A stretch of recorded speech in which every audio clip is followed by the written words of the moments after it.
Ayan, pakita ko lang saglit. Nasaan ba? Pasensya na, medyo sinisipon tayo. Hindi ako makapag-vlog masyado, so mag-live na lang ako. Ayan. Ikot ko lang kayo kaunti. Nandito ako sa Depart, Chunwan. So, nag-mall kami. Tinanong ako ng amo ko kung gusto daw nilang mag-day off ako ng Sabado or papasok ako. Sabi niya, pag nag-day off ka, libre kang pumunta sa Ocean Park kasi walang entrance doon. So, sabi ko, sige, mag-off na lang ako ng Sabado kasi birthday ko nga. So, ayun, pumayag naman na kami. Ang sisti guys, ang nangyari, merong bagyo dito sa Hong Kong. So, na-cancel yung day off ko ng Sabado. So, ngayon, is Sabado na nga. So, it's our birthday. Ang nangyari, pumunta na lang kami dito sa mall para mamasyal. Tapos, hinayaan nila ako na mag-isa na mamasyal. Nandun sila sa palaruan ng bata, kasama yung bata. So, sila ang nasa palaruan. And ako, pinagala nila ako 2 oras. So, mamaya, may 1 oras na lang ako guys. So, 4 hours. 4 hours. Alas 4, babalik na ako kasama nila. So, ayun, thankful din ako kahit papaano kasi bibigyan nila talaga ako ng oras para makapamasyal, para ma-celebrate ko yung birthday ko na kahit mag-isa lang ako. Para magkaroon ng freedom ba ngayong birthday natin. Ayan, thank you so much, hello! And don't forget to like, pa-like naman guys. Pa-heart na rin. So, ayun, ang nangyari kasi nung last week, sabi niya, mag-day off ka ng Sabado, punta ka ng Ocean Park. So, ayun, sabi ko, sige, maganda yun. Kasi nga dito sa Hong Kong, guys, kapag birthday mo, libre ang entrance. Papakita mo lang yung ID mo. And then, okay na. Nakapasok ka na ng Ocean Park. Pero, nagkaroon ng bagyo. Ayun, may bagyo ngayon dito, pero nasa galaan kami. Nasa mall kami ngayon. May bagyo ngayon. Kagabi, sobrang lakas as in yung mga matataas na building daw. Talagang nag-shake. Nag-shake talaga, nararamdaman nila yung paggalaw ng mga building. So, mahirap pala kapag nasa building ka nakatira dito sa Hong Kong. Pero safe naman daw yung mga building na yun. Ganun daw talaga. Nagsiswing, parang dinuduyan ka ba, nakakahilo. Tapos yun, ngayon medyo okay na, maulan na lang. So, ang sama-sama ng birthday natin this year. Pero thanks God for another year. Sobrang ano lang kasi may bagyo, hindi natin ma-enjoy. Walang yung panahon ba, hindi nakisama. So, ayun. Nandito kami sa mall, tapos sinabi ng amo ko na sige, maglakad-lakad ka na lang. Sabi niya kasi pupunta daw sila ng palaruan ng bata. 2 oras sila doon. So, ako naman, binigyan din nila ako ng 2 oras para maglakad-lakad. Pero ang ginawa ko, umupo ako. Ayan, nakaupo ako. Tamad ako mag-ano guys, tamad ako maggala-gala kasi nga masama yung pakiramdam ko. Yung sipon ko ba, grabe, as in nabibingi ako, hindi ako makahinga masyado. Ilang araw na to, siguro, nung linggo, masama na yung pakiramdam ko, nung nag-day off ako. Tapos ano na ba ngayon, Sabado na, so mag-iisang linggo na bukas. So ayun, hello, salamat sa mga bumate. Marido, Surigao, happy birthday. And Yin Bagsik, hello. Salamat sa inyo. Salamat sa mga bumabati. Happy birthday. Yes, we are. Ilang taon na ako, hulaan nyo. Sa mga nandyan, ilang taon na ako. Nandito tayo sa mall. Pakita ko sa inyo. Ayan. Nandito tayo. Depart, Chunwan. Umupo lang ako ganyan. Mga style pakahoy. Buti may mga upuan dito. Libre namang umupo. Kaya okay lang. Ayan, ang itsura niya. Maulan pa rin sa labas. Pero ang mga tao dito kahit may bagyo guys, ayan, nasa mall pa rin sila. Katamad naman kasi pag sa bahay. Katulad kahapon, kami lang mga nasa bahay. Magkakasama kami. Mga amo ko, wala ding mga pasok yung bata. Nandun lang kami sa loob ng bahay na di ko alam kung saan ko isisiksik yung katawan ko ba. Nakakahiya naman na magkulong sa kwarto. So, ayan. Nandito tayo. Bukas, day off ko rin naman. So, gagala pa. Ewan ko kung lalabas ako kasi baka maulan pa eh. Tsaka puro tumbang mga kahoy. Yung nasa kalsada, yung nasa labas na makikita mo. Puro tumbang kahoy. Ang lakas ng bagyo dito guys. Grabe. Ivy, hello. Salamat po sa mga bumate. Salamat. Yes, salamat. Sobrang lakas ng bagyo guys, as in. Pero sa bahay namin, sa bahay ng amo ko, hindi mo siya ganun karamdam. Pero yung mga friend ko na nakatira sa mga building dito sa Hong Kong, ramdam na ramdam talaga nila yung bagyo guys. Kasi talagang nagsiswing daw yung kanilang mga building. Hindi sila makakatulog. Kasi sobrang as in, ramdam na ramdam. Ang lakas talaga, super typhoon. Yung pinakamataas na signal dito sa Hong Kong. Yun yung T10, Typhoon 10. Yun signal dito kagabi. So, ang lakas-lakas. Buti nga, hindi talaga siya yung pinakamata ng bagyo.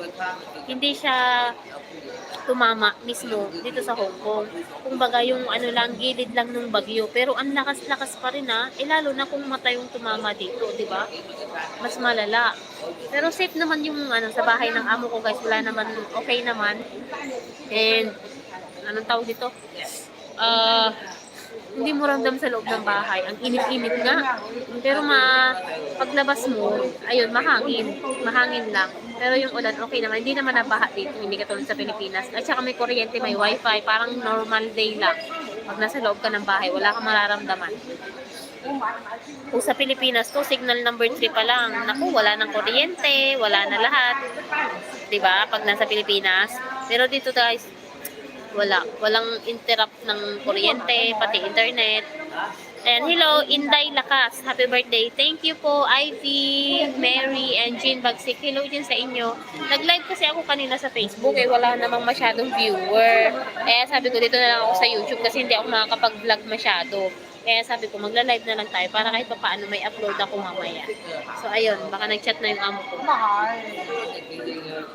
Hello. Hello everyone. Sino yung mga nandyan? Please comment down. Nasaan kayo ngayon? Kamusta naman? Maulan ba dyan?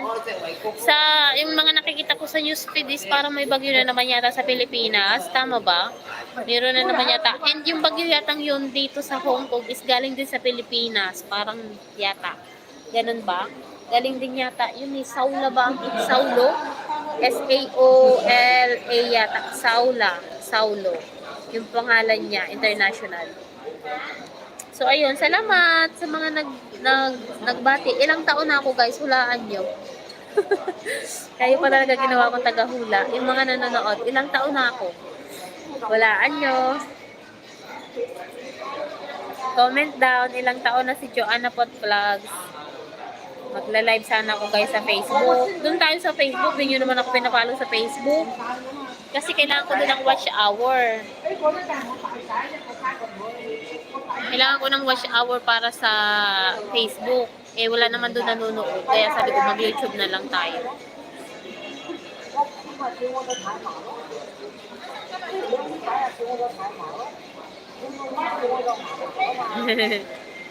Hello, Rayolin. Hello, Rayolin Caballero. Hello sa inyo. Anong mga ginagawa nyo? Anong merienda nyo dyan? Hapon na nga pala ngayon. 2:49 na ng hapon. 2:50. Alas 3 na. Anong merienda nyo? 31? Malapit na. Malapit na mag-31.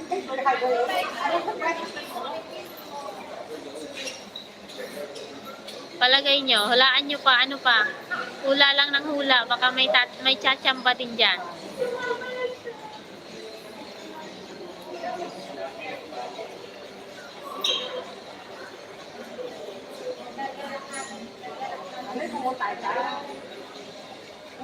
Ano pa? 27? 27, malapit na. 27, tapos 3 na yung anak. Anong sunod-sunod yung anak? May ano na akong anak guys. Ilang taon na nga ba siya? 3rd year high school. 9, 10, 2023 na kayo na ng 10. 9, 10, 11, 12, 13. 14 years old guys. Meron na akong anak na 14 years old. So ilang taon na ako? Meron akong 14 years old. Grabe, binata na. Malapit na siya. Ano na siya? 3rd year high school. Grade 10. Grade 9? Grade 9. Isang taon na lang high school. Isang taon na lang sa high school. Grade 11 na. Grade 12. Tapos college na. Naku, 3 taon na lang pala may college na ako. Malapit na. 3 taon. Tapos sa college, 4 na taon. 7 taon pa guys. 7 taon pa ako magkakayod para makagraduate sa college yung anak. Matagal-tagal pa yun. Ang edad ko ay ilang taon na ako? 33. 33 na ako guys. 33. Oh, yung mga mag-a-apply dyan na, pwede kayong magtanong dito. Pag yung mga gusto mag-apply dito sa Hong Kong na mga nanonood ngayon, pwede kayong magtanong para yun ang maging topic natin. Buti pinayagan kang lumawas, ako hindi. Takot siguro magkasakit ako kasi baby na alagaan ko. Ay, hindi ka pinalabas ngayon? Hello, Rachel de la Cruz. Hello, see you soon. Wow, pupunta dito sa Hong Kong. Yung mga gustong mag-ask ng question about sa pag-a-apply dito sa Hong Kong, pwede kayong ngayon magtanong guys para masagot natin para dun sa iba din na nanonood. Ayan. Pinayagan ako. Ang bait-bait nga. Nagulat nga ako kanina na pinagala ako sa mall. Alas 4 daw umuwi na ako. Ay, umuwi. Nandiyan sila sa baba. Magkakasama lang din kami kasi pupunta sila ng playground ng bata. 2 oras sila doon. So ako daw, alas 4, kailangan pumunta na rin ako doon. Kasi, ayun, dinner na siguro namin mamaya. Ayan, waiting for ticket po. Wow! Ang bilis no. Saan ka? Dito din sa agency namin, Rachel. Same ng agency ko ba? Kay Ma'am Mona. Ay wow, Bicolana siya. Oh, hello dyan sa inyo sa mga taga Bicol. Maulan ba sa Bicol ngayon? May sipon nga ako. May alaga din naman akong bata pero pinayagan naman ako lumabas. May sipon ako ngayon. Sobrang hindi ako makahinga. Tapos kanina nag-aaya pa sila mag-ice cream. Sabi ko, naku, hindi ako kakain ng ice cream. Kakain daw ng ice cream, hindi na nga ako makahinga. Kamusta naman ang weather sa Bicol? Maulan ba?